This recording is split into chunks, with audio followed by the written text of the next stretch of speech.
अब हर खबर पर होगी हमारी नजर।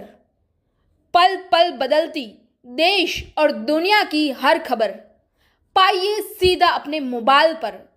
कलम युद्ध हिंदी न्यूज। नमस्कार, कलम युद्ध हिंदी न्यूज चैनल पर आपका स्वागत है। मैं आपके साथ वैशाली पुबार। करते हैं नजर आज की कुछ ताजा खबरों पर। सूरत से इस वक्त की सबसे बड़ी और महत्वपूर्ण खबर सामने आ रही है। हिंदू मिलन मंदिर एवं गणेश उत्सव समिति द्वारा प्रेस वार्तालाप हुआ। आगामी गणेश उत्सव को लेकर एक महत्वपूर्ण प्रेस कॉन्फ्रेंस आयोजित की गई। सूरत गणेश महोत्सव समिति पर लगे आरोप को लेकर अहम बैठक हुई। सूरत गणेश उत्सव समिति पिछले 36 वर्षों से सक्रिय है। अमरीश आनंद जी महाराज ने ऐसा कहा। वर्षों पहले गणेश उत्सव में होने वाली बुराइयों को रोकने के लिए गणेश उत्सव समिति की स्थापना की गई थी। गणेश उत्सव समिति द्वारा युवाओं को गणेश उत्सव का धार्मिक महत्व समझाने का एक प्रयास किया जाता है।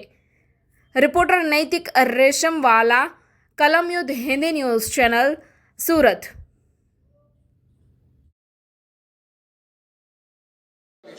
प्रचार કરી શકીએ અને એને માટે અમે જે દિવસે સીપી સાહેબને મળવા ગયા હતા ત્યારે પણ એમને વિનંતી કરી કે સાહેબ જે મંડળો આ રીતે ઊંચી હાઇટના જે મૂર્તિઓ જે બેસાડે છે એમને માટે એક સ્પેશિયલી મીટિંગ રાખીએ અને એમને જે છે મને સમજાવીએ, એમના જે વિવેક છે એમને થોડીક નોક કરીએ કે ભાઈ તમે આટલી વિશાળ મૂર્તિ શાને માટે કરો, એને માટે એક સ્પેશિયલ મીટિંગ અમે બોલાવીશું।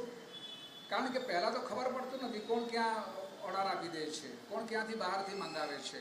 તો ગયા વર્ષની જેટલા એ છે એ અમે હવે મળવાના છે આવતા અઠવાડિયાની અંદર કે આ લોકોને સ્પેશિયલી એક મીટિંગ અમે બોલાવીએ અને શાને માટે બેસાડે છે એનું પણ એની ઓપિનિયન લઈએ, અમે એને સમજાવીએ કે ભાઈ આ રીતે થાય છે એ અમે કરવાના છે। કારણ કે કાયદાથી તો દરેક વસ્તુ થતું નથી ને। ગયા વર્ષે જ્યારે આ એને જે મૂર્તિનું જે એ છે કારખાના છે એને સીલ કરી દીધા હતા અને સીલ કરી દીધા હતા પછી રાજનૈતિક પગ બાપરીને એ પછી એ લોકોએ પાછું ખોલાવી દીધું પછી।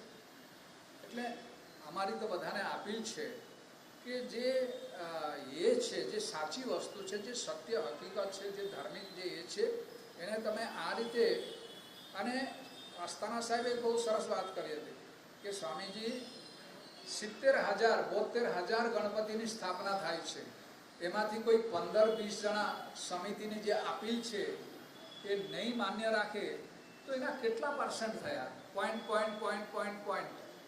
તો સમાજની અંદર, દેશની અંદર કોઈ પણ નિયમ 100% જે છે 100% કોઈ લાગુ પડતું નથી અને કોઈના કોઈ બે ચાર એવા તો નીકળવાના છે।